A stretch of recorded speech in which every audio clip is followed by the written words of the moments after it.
कि हम हमारी लाइफ में कैसे हमारा मकसद पता कर सकते हैं। और इकिगाई हमें हेल्प करता है हमारी एक लंबी और खुशहाल जिंदगी जीने में। जापान में एक आइलैंड है, ओकिनावा आइलैंड। वहाँ के लोग जो है इकिगाई को फॉलो करते हैं। और वर्ल्ड हेल्थ ऑर्गेनाइजेशन के अनुसार पता किया गया है कि जो सबसे ज़्यादा जो जीवन व्यक्त करते हैं यहाँ के लोग, वो ओकिनावा आइलैंड के ही लोग हैं।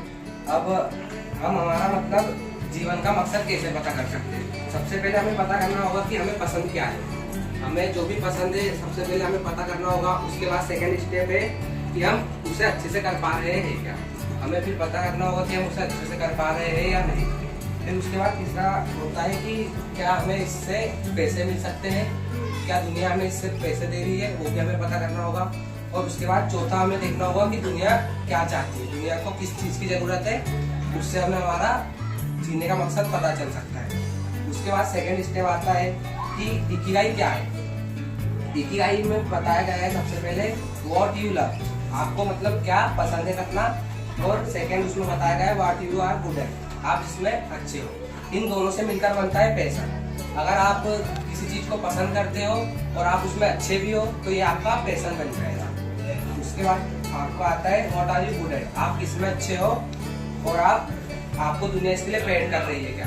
अगर आप उस चीज़ में अच्छे भी हो और दुनिया उसके लिए आपको पैसे भी दे रही है। जैसे कि आप स्कूल चला रहे हो, आपको स्कूल अच्छे से चलाते आ रहा है और उससे आपको पैसे भी मिल रहे हैं, तो ये आपका प्रोफेशन बन जाएगा। उसके बाद आता है what you can be paid for, आपको उसके लिए पैसे भी मिल रहे हैं और वर्ल्ड को उसकी ज़रूरत, दुनिया को उसकी ज़रूरत भी है, तो इसे वोकेशन कहते हैं। वोकेशन मतलब पैसा, ये आपका पेशा हो जाएगा। उसके बाद दुनिया को जिस चीज़ की ज़रूरत है और आपको वो पसंद है, तो ये मिशन बन जाएगा आपका। उसके बाद आता है how to find your ikigai, आप आपका इकिगाई कैसे फाइंड कर सकते हो। तो आपको सबसे पहले एक स्क्वायर बनाना होगा, उसको 4 पार्ट में डिवाइड करना होगा। पहले स्क्वायर में लिखना होगा आपको कि आप किस चीज़ में अच्छे हो और आपको वो अच्छे से करते आ रहा है। और उसके बाद सेकंड स्क्वायर में आता है I like this but I don't know how to do it well, आपको पता है कि आपको क्या चीज़ पसंद है पर आप उसे अच्छे से नहीं कर पा रहे, ये सेकंड स्क्वायर में आपको लिखना होगा।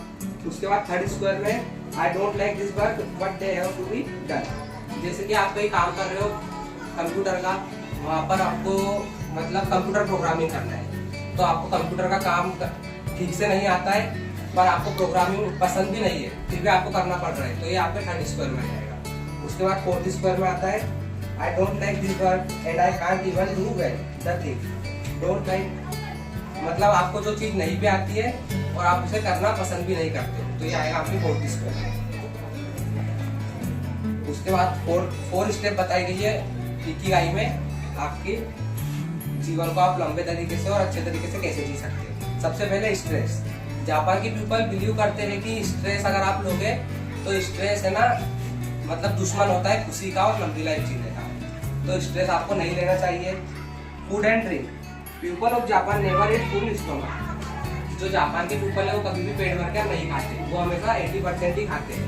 और इस बुक में बताया गया है कि आपको सबसे पहले जब शुरुआत में आप खाना खाओगे 80% से शुरू करोगे तो आपको आपका पेट खाली लगेगा, और 1-2 हफ्ते बाद जब आप इसको रेगुलर करोगे तो आपको इसकी हैबिट हो जाएगी और इससे आपको बहुत फायदे होंगे।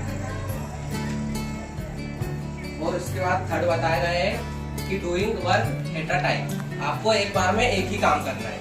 अब बहुत से लोग सोचते हैं कि एक बार में 2-3 काम कर ले, उससे जल्दी भी हो जाएगा और टाइम भी बच जाएगा, पर इसमें बताया गया है ऐसा नहीं होता है। आपको अगर आप 2-3 काम एक साथ कर रहे हो तो आपका टाइम भी बर्बाद होगा अच्छे फोकस से, तो वो जल्दी भी होगा, प्रोडक्टिविटी भी ज़्यादा होगी। और उसके बाद बताया गया है कि जापान के जो पीपल है वो रिटायर वर्ड में कभी बिलीव नहीं करते, और जापानीज लैंग्वेज में रिटायर जैसा कोई वर्ड नहीं है। अब अपने भारत के लोगों को देख लो, कोई भी सरकारी नौकरी करता है तो रिटायरमेंट बहुत जल्दी चाहते हो, पर वहाँ के लोग जो है वो जब तक उनकी मृत्यु नहीं हो जाती कुछ ना कुछ कार्य करते ही रहते हैं। उससे क्या होता है कि बॉडी जो है मूवमेंट करते रहती है, तो उससे उनकी हेल्थ अच्छी रहती है। उसके बाद स्टेप 6 आता है फोकस ऑन वर्क, अगर आप कोई भी वर्क कर रहे हो फोकस से तो आपकी प्रोडक्टिविटी अच्छी होगी और उससे आपका काम भी जल्दी होगा। उसके बाद इसमें 10 शॉर्ट रूल बताए गए हैं सक्सेस के लिए। आपको सराउंड करना चाहिए, मतलब आपको अच्छे फ्रेंड बनाना चाहिए, आपको स्लो पेस पे जिंदगी जीना चाहिए और आपको मतलब पूरा पेट भर के भी खाना नहीं खाना चाहिए।